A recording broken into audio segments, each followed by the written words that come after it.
Écoutez Sirot Relek Yudzaïn, Sira sur le quatrième chapitre de Pirkei Avot. Alors dans ce chapitre, Ben Azaï il nous enseigne la chose suivante, il nous dit il faut courir pour accomplir une mitzvah légère et fuir la faute. Alors comme on l'a déjà expliqué dans le chapitre précédent, les Pirkei Avot c'est pour nous apprendre des mesures de piété, des choses que la Torah ne nous dit pas forcément, des choses que l'homme doit faire en plus que ce que la Torah demande. Donc ici, on n'est pas venu nous dire qu'il faut faire les mitzvot et ne pas transgresser les avérotes, les fautes. Ça, on le sait déjà. Chaque juif, il doit le faire. Ici, on est venu nous apprendre de quelle manière faire. Ici, là, on est en train de nous dire qu'il faut courir pour accomplir les mitzvot. Et il faut fuir devant les avérotes, devant les fautes. Mais quand on regarde bien, ça aussi, c'est déjà écrit dans la Torah. On voit que le Shulchan Aruch, c'est-à-dire le code de loi pour tous les juifs, il dit que c'est une obligation, une mitzvah, de courir pour accomplir la volonté de Dieu. Pour chaque mitzvah. Alors qu'est-ce que ça nous rajoute ici? Et puis ce qui est étonnant, c'est qu'ici il nous dit il faut courir pour accomplir une mitzvah légère. Alors a priori on aurait pu penser qu'il manque une partie. Tu aurais dû me dire une mitzvah légère, tout comme une mitzvah importante. C'est ce qui est déjà écrit dans le chapitre 2. C'est écrit il faut faire attention à une mitzvah légère comme à une mitzvah importante. Mais ici, on n'est pas en train de dire on n'est pas en train de nous dire qu'il faut faire attention. On est en train de nous dire qu'il faut courir. Donc faire attention, ça c'est toutes les mitzvot. La plus importante comme la moins importante. Il faut avoir une grande précaution pour les deux. Mais courir, ici on est en train de préciser que la mitzvah légère. Comme pour dire, la course pour la mitzvah légère et la mitzvah importante, c'est pas forcément la même. Parce que sinon on aurait dit, il faut courir pour les mitzvot. Mais sans préciser. Maintenant quand on regarde la suite de la Mishnah, Banazai il nous donne une raison. Il nous dit pourquoi il faut courir après une mitzvah simple. Il nous dit parce que une mitzvah en entraîne une autre, une avéra en entraîne une autre. Et la récompense d'une mitzvah est une mitzvah. Et la récompense d'une avéra, une avéra. Donc ici, on est en train de nous dire, il y a deux raisons pour lesquelles tu dois courir après une mitzvah. Premièrement, c'est que grâce à ça, tu vas accomplir d'autres mitzvot. Et deuxième raison, c'est parce que la mitzvah elle-même, elle a déjà une importance. Et la récompense de ta mitzvah, c'est déjà la mitzvah. Donc tu fais vraiment la mitzvah pour elle-même. Et d'ailleurs, une explication un peu plus profonde, elle vient te dire la mitzvah en hébreu, ça veut dire un attachement. La mitzvah, elle va avoir une récompense. C'est quoi cette récompense? Le fait même d'être attaché à Dieu par cette mitzvah que tu as fait, déjà c'est ça la récompense. Donc quelque part, cette raison, elle est beaucoup plus noble parce que tu es en train de faire la mitzvah pour elle-même, parce que Dieu me l'a demandé. Donc pourquoi Ben Azai il le met en deuxième raison? Et la première raison, il dit quoi? C'est que ça va entraîner d'autres mitzvot. Comme si tu étais en train de faire une mitzvah avec l'intérêt que tu vas, grâce à ça, faire d'autres mitzvot. Donc c'est moins noble. Pourquoi tu le mets en première raison? Ça aurait dû être en deuxième. Le rabbi continue dans les questions. On voit que quand on est en train de parler de courir après une mitzvah, il y a encore un troisième endroit où on voit ça. Encore une fois, aussi dans Pirkei Avot, où Yehuda Ben Tema nous dit il faut courir comme le cerf pour accomplir la volonté de Dieu. Et cette Mishnah, ce principe, il a été repris dans le Baal HaTurim, dans le Shulchan Aruch, l'Admor Zaken, et de manière générale dans les codes de loi juive. La base de tout, on est en train de commencer, avant même de commencer les halachot, en disant il faut courir comme un cerf pour accomplir la volonté de Dieu. Donc ici, on voit qu'on a trois manières de courir, trois sources. La première, c'est ce qu'on a dit au début. Il faut courir pour accomplir n'importe quelle mitzvah de manière générale. Et ça, c'est une halacha dans le Shulchan Aruch. Deuxième endroit, c'est ce qu'on vient de dire, Yehuda Ben Tema. Et ça, c'est vrai que c'est aussi dans Pirkei Avot. Mais on l'a utilisé en tant que fondement et base de tout le Shulchan Aruch, de toute la loi juive. Courir pour accomplir la volonté de Dieu de manière générale. Et troisième endroit, c'est notre Mishnah à nous, du quatrième chapitre. On est en train de dire cours pour accomplir une mitzvah légère. Et ça, c'est pas dans la halacha, ça c'est quelque chose qui s'applique uniquement à ceux qui ont envie de faire plus que ce que la Torah demande. Alors ça veut dire quoi courir pour accomplir une mitzvah? Le fait qu'on court, c'est une preuve qu'on a une joie, qu'on a un plaisir, qu'on a un enthousiasme énorme à vouloir faire la volonté de Dieu. Et cette grande joie, cet enthousiasme va s'exprimer par le fait qu'on va courir pour accomplir une mitzvah.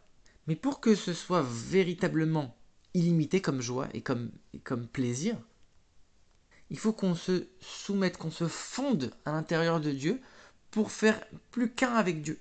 Notre joie, la joie de Dieu, c'est la même. Mais quelqu'un qui a encore un peu d'ego, qui a encore un peu d'existence propre, il va se considérer comme quelqu'un d'important. Alors, il pourra peut-être être joyeux même et avoir du plaisir dans l'accomplissement des mitzvot, mais ce sera uniquement limité. Limité par sa compréhension et par son ressentiment propre à lui. Et il ne va pas s'unir et se fondre complètement à Dieu. Donc on voit déjà qu'il y a plusieurs niveaux. Et maintenant, avant d'expliquer tout ça, le rabbi, il va encore se pencher sur une question. C'est que dans le Shulchan Aruch de l'Admor Zaken, quand il dit qu'il faut courir pour aller à la synagogue et pour faire chaque mitzvah, il donne une source. Il dit, comme c'est écrit dans le verset, Nirdefa Ladat et Hashem, on va courir pour connaître Dieu. Et l'Admorazaken, c'est vrai que normalement il donne les raisons, mais jamais il cite les sources, très rarement. Et là, il cite une source que même sa source à lui, c'est-à-dire le tour et le Balatourim, etc., même le tour ne cite pas cette source. Et pourquoi l'Admorazaken, il vient, il cite cette source-là. Et quand on regarde même encore plus, c'est que dans la Gemara, ce verset, il est amené uniquement pour le fait de courir à la synagogue. Courir pour les mitzvot, la Gemara elle amène un autre verset. Donc pourquoi l'Admorazaken il est venu rajouter quelque chose ici? Qu'est-ce que ça va nous apporter? Alors l'explication du Rabbi sur tout ça, elle est la suivante. Il va commencer déjà par répondre à la dernière question. Ici, l'Admorazaken, il n'est pas en train de donner la source, il est en train de donner la raison. Et la raison, pour la comprendre, il amène la source. Le verset, il nous dit quoi? On va courir pour connaître Dieu. Il dit, alors je ne comprends pas, le verset, il dit, on va connaître et courir pour connaître. Pourquoi tu dis deux fois le mot connaître? Alors on sait que dans la Chassidoute, on explique qu'il y a deux connaissances de Dieu. Une connaissance de Dieu qui est suprême, qui est élevée, et une connaissance de Dieu qui est basse. Qu'est-ce que ça veut dire? Quand on regarde les choses du bas vers le haut, on voit que le monde existe. Et Dieu, on a une très petite connaissance de Dieu. On va dire que Dieu, il est complètement infini. On ne connaît pas trop. Donc Dieu, c'est pas lui qui va me parler le plus. Le monde, ça me parle beaucoup plus. Même si je sais qu'il existe, le Dieu. Alors que quand on regarde les choses du haut vers le bas, alors c'est Dieu l'existence absolue. Et on a un doute, on ne sait pas si le monde existe vraiment ou pas. Le monde ne prend plus du tout la même place. Ici, quand on est en train de dire on va courir pour connaître Dieu, ça c'est la connaissance suprême. Donc on va faire en sorte que même dans le monde, dans notre univers à nous, quand on va courir pour accomplir une mitzvah, la da'at et Hashem, c'est pour connaître Dieu. On va le faire en sortant de ses limites, pas avec la vision du monde qui est limitée et qui est bloquée. On va le faire avec la vision du haut vers le bas, comme s'il n'y avait que Dieu qui existait et on sort complètement de toutes les limites. Et là, Noirzaken, il ramène justement ce passage-là. Quand on court après une mitzvah, c'est de cette manière qu'on doit courir de manière complètement illimitée. Mais alors si c'est une connaissance, un attachement à Dieu qui est tellement illimité, pourquoi tu le mets dans le Shulchan Aruch? Le Shulchan Aruch, c'est le code de loi juif pour n'importe quel juif le plus petit, qui n'a peut-être pas ce niveau-là. Pourquoi tu lui imposes à lui exactement cette même chose-là? C'est pas possible, c'est pas à son niveau. Et le Rabbi dit même celui qui ne comprend pas, il doit au minimum accomplir les choses de manière matérielle, de manière physique. Il ne va pas comprendre cet attachement à Dieu qui est infini, ça ne va pas le transcender, mais courir avec ses pieds, ça il va vraiment le faire. Et on voit qu'il y a plein de mitzvot qui sont fixés et qui sont institués de telle ou telle manière en fonction de leur signification profonde.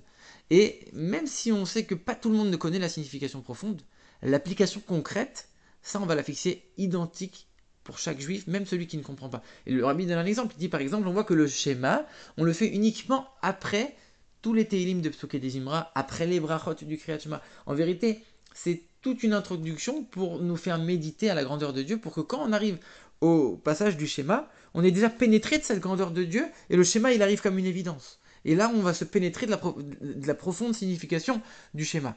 Mais celui qui comprend rien à tout ce qu'il a lu avant, eh ben c'est pas grave, il doit quand même suivre l'ordre des prières qui a été institué pour tout le monde.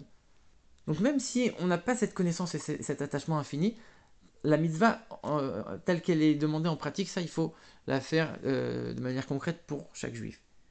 Et en vérité, bien au contraire, c'est justement quelqu'un qui n'a pas forcément ce sentiment infini, cet attachement, cette compréhension infinie, et qui va malgré tout courir à chaque fois de manière illimitée, sans forcément comprendre. Alors, lui, il va en arriver à se fondre parfaitement dans la divinité et à arriver à cet attachement infini. Nous, on a tendance à penser que celui qui va bien comprendre, qui va bien réaliser, méditer, etc., il va s'attacher à Dieu de manière infinie, et automatiquement, ça va s'exprimer par le fait qu'il va courir.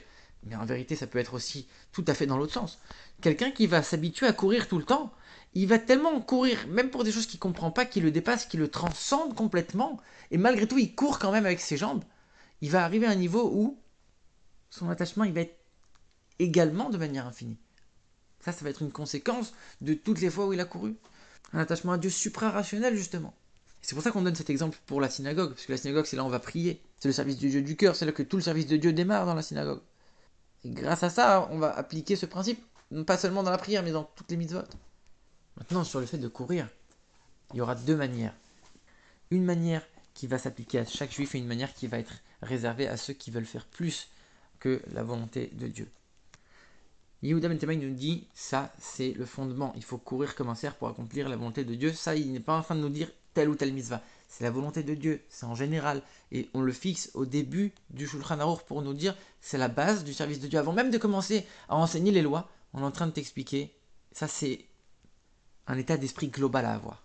Et ça, forcément, ça s'applique à chaque juif, peu importe sa situation. C'est un état d'esprit à adopter, en vérité. Et on commence à enseigner ça avant le Modéani. Alors qu'on sait que le Modéani, c'est déjà quelque chose de fondamental qui inclut et qui englobe toute la journée. Et qui concerne chaque juif. Et on le fait au moment où on a les mains impures, parce que justement, il n'y a aucune impureté qui peut toucher le Modéani. Justement, ça, c'est toutes les choses les plus fondamentales et les plus globales. Et on commence en disant, et cet état d'esprit qu'il faut courir pour accomplir la volonté de Dieu de manière générale. Ça, c'est pour tout le monde. Mais Ben Azaï, il vient, il te rajoute, il te dit, non, cours pour accomplir une mitzvah légère. Ici, il est en train de nous dire qu'en vérité, même quand on est en train de mettre sa tête dans les mitzvot, et nous, on n'est pas en train de voir l'intention de Dieu, que chaque mitzvah est importante, peu importe si elle est grande ou petite, on est en train de mettre sa tête en disant, cette mitzvah elle est grande, cette mitzvah elle est petite. Donc toi, juif, qui mets déjà ta tête et qui commence à juger si cette mitzvah elle est grande ou elle est petite, et bien malgré tout, même la petite fait-la de manière infinie. Donc il n'est pas en train de demander, de dire, il faut accomplir toutes les mitzvot de la même manière, de manière infinie, etc. Ça, on peut le comprendre. Mais il est en train de te dire, même une mitzvah, que a priori elle est petite, et toi tu vois rien dedans, tu vois que quelque chose de limité, et ben même celle-là tu vas la faire de manière infinie.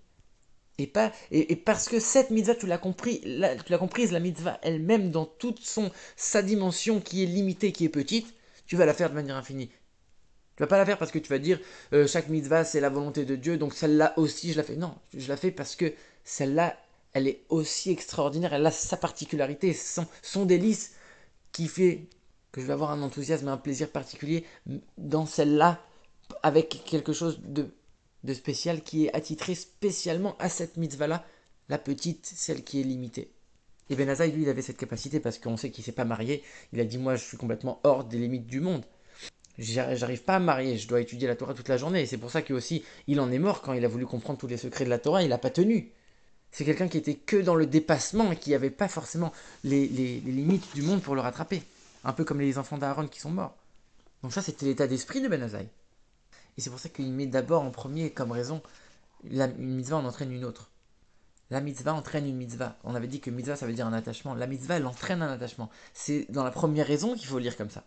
Cette mitzvah, même petite, elle va t'amener un attachement à Dieu infini. Et par contre, la deuxième raison, c'est même si toi, tu es encore en train de chercher la récompense, sache que la récompense du mitzvah, c'est une mitzvah. C'est l'union à Dieu de manière infinie qui va t'amener un plaisir extraordinaire. Toi qui n'as pas encore compris qu'il faut faire les choses de manière désintéressée et illimitée, tu vas le faire pour avoir un plaisir personnel, mais même toi, fais-le quand même de manière illimitée. Même toi qui cherches la récompense, cours de manière illimitée.